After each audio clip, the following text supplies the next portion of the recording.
Hey guys, പുതിയൊരു tech വീഡിയോയിലേക്ക് വീണ്ടും സ്വാഗതം. വാട്സപ്പ് 2021 റിലീസ് ചെയ്യും എന്ന് പറഞ്ഞിരുന്ന ഒരു നല്ലൊരു ഫീച്ചറായിരുന്നു മൾട്ടി ഡിവൈസ് സപ്പോർട്ട് എന്ന് പറയുന്ന ഒരു ഫീച്ചർ. മൾട്ടി ഡിവൈസ് സപ്പോർട്ട് എന്ന് പറയുന്ന ആ ഒരു ഫീച്ചർ ഇപ്പോൾ വാട്സപ്പ് ബീറ്റയിൽ ലഭ്യമായിരിക്കുകയാണ്. തുടർന്നുള്ള ദിവസങ്ങളിൽ പുതിയ അപ്ഡേറ്റ് വരുന്നതനുസരിച്ചിട്ട് എല്ലാ ഉപയോക്താക്കൾക്കും ആ ഒരു ഫീച്ചർ ലഭിക്കുന്നതാണ്.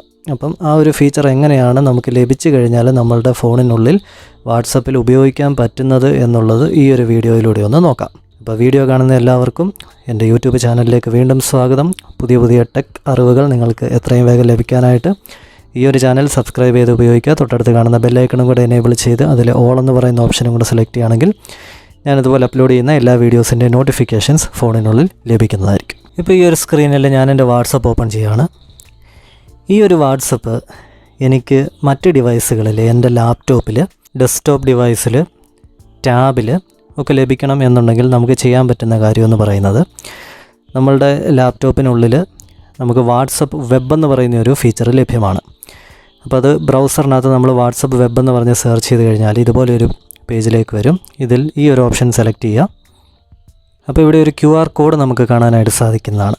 ഇനി ചെയ്യേണ്ട കാര്യം, നമ്മൾ ഏത് ഫോണിനുള്ളിലെ വാട്സപ്പാണോ നമുക്ക് ഈ ഒരു ലാപ്ടോപ്പിനുള്ളിലേക്ക് വേണ്ടത്, അപ്പോൾ ആ ഫോണിനുള്ളിൽ വന്നിട്ട് മുകളിൽ കാണുന്ന 3 ഡോട്ട് സെലക്ട് ചെയ്തതിന് ശേഷം ലിങ്ക്ഡ് ഡിവൈസസ് എന്നുള്ള ഓപ്ഷൻ എടുക്കുക.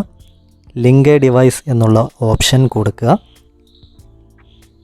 നമ്മുടെ ഫോണിന് ലോക്ക് സ്ക്രീൻ പാസ്വേഡ് സെറ്റ് ചെയ്തിട്ടുണ്ടെങ്കിൽ അത് ചോദിക്കും, അത് എൻ്റർ ചെയ്ത് കൊടുക്കുക.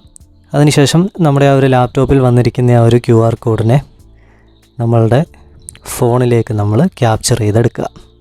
അപ്പോൾ ഓട്ടോമാറ്റിക്കായിട്ട് ലാപ്ടോപ്പിനുള്ളിൽ നമുക്ക് ഫോണിൽ കിട്ടിക്കൊണ്ടിരിക്കുന്ന ആ ഒരു സെയിം വാട്സപ്പ് തന്നെ നമുക്ക് ലഭിക്കുന്നതാണ്. ഇതുപോലെ നമുക്ക് ടാബിലോട്ടും കണക്ട് ചെയ്യാനായിട്ട് സാധിക്കും. അതുപോലെ തന്നെ ഡെസ്ക്ടോപ്പ് ഡിവൈസിലും കണക്ട് ചെയ്യാനായിട്ട് സാധിക്കും. ഇനി ഇവിടെ നിന്ന് നമ്മളൊരു മെസ്സേജ് അയക്കുകയാണെന്നുണ്ടെങ്കിൽ 2 സ്ക്രീനിൽ നിങ്ങളൊന്ന് ശ്രദ്ധിച്ച് നോക്കുക. ഞാനിവിടെ നിന്നൊരു മെസ്സേജ് അയക്കുന്നത് ലാപ്ടോപ്പിൽ നിന്നാണ് മെസ്സേജ് അയക്കുന്നത്. പക്ഷേ ആ ഒരു സെയിം സമയം തന്നെ എൻ്റെ മൊബൈലിനകത്തും വരുന്ന മാറ്റങ്ങൾ നിങ്ങളൊന്ന് ശ്രദ്ധിച്ച് നോക്കുക. ഇങ്ങനെ ചെയ്യുമ്പം ഒരു പോരായ്മ എന്താണെന്ന് ചോദിച്ചു കഴിഞ്ഞാൽ, ഞാനിപ്പം എൻ്റെ ഫോണിനുള്ളിലെ ഇൻ്റർനെറ്റ് അങ്ങ് ഓഫ് ചെയ്യുന്നു. അതിനുശേഷം ഇപ്പോൾ നമ്മൾ കണക്ട് ചെയ്ത് വെച്ചിരിക്കുന്ന ലാപ്ടോപ്പ് ഉപയോഗിച്ചിട്ട് മെസ്സേജസ് സെൻഡ് ചെയ്യാനായിട്ട് ശ്രമിക്കുകയാണെന്നുണ്ടെങ്കിൽ ആ ഒരു മെസ്സേജ് സെൻഡ് ആകുന്നില്ല.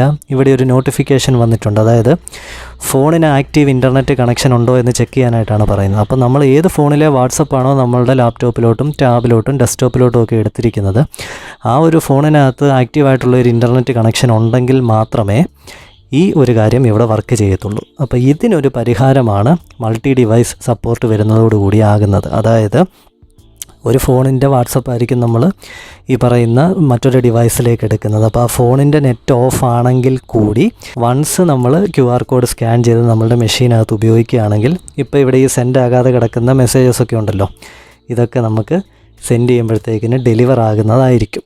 അതായത് ഏത് ഡിവൈസിൻ്റെ വാട്സപ്പാണോ നമ്മളുടെ മെഷീനിലേക്ക് എടുത്തിരിക്കുന്നത്, ആ ഡിവൈസിന് ഇൻ്റർനെറ്റ് കണക്ഷൻ വേണമെന്ന് നിർബന്ധമൊന്നും ഇനി മുതൽ വരുത്തില്ല. അത് വളരെ നല്ലൊരു ഫീച്ചറാണ്. പക്ഷേ വാട്സപ്പിൻ്റെ ബീറ്റയിലാണ് ഇപ്പോൾ ഇത് ലഭ്യമായിരിക്കുന്നത്. വാട്സപ്പിൻ്റെ ഒറിജിനൽ വെർഷനിൽ തീർച്ചയായിട്ടും അടുത്ത അപ്ഡേറ്റ് വരുമ്പോൾ നിങ്ങൾ അപ്ഡേറ്റ് ചെയ്ത് കൊടുക്കുക. നല്ലൊരു ഫീച്ചറാണ്, നിങ്ങൾക്കത് ഉപയോഗിക്കാനായിട്ട് സാധിക്കും.